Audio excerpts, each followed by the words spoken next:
Live from the world's capital markets, here are the latest financial headlines brought to you by News Factory. Hello and welcome to Friday's Daily Financial Report.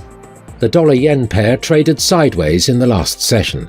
According to the Williams indicator, we are in an oversold market.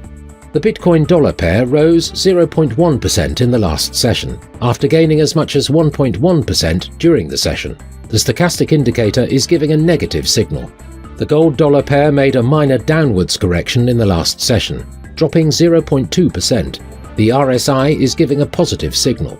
The oil-dollar pair skyrocketed 3.4% in the last session. The ROC is giving a positive signal, which matches our overall technical analysis. And now let's hear what our chief analyst picked up for us today.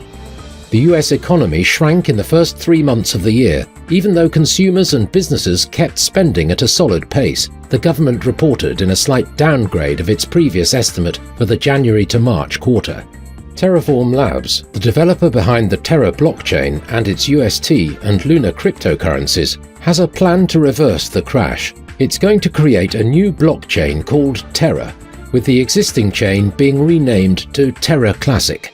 The Canadian dollar edged lower against its US counterpart as a move higher in oil prices was offset by domestic data showing that retail sales growth stalled in March, but the currency stuck to its recent sideways trading pattern. Those were today's major economic events, and now moving on to world financial headlines.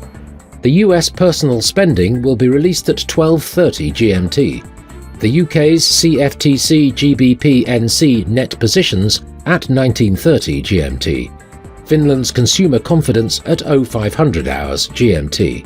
Spain's retail sales will be released at 0700 hours GMT. The US personal income at 12:30 GMT. Japan's CFTC JPY NC net positions at 19:30 GMT. We hope that you've enjoyed Friday's Market Outlook. On behalf of all of us here, we wish you a productive trading day.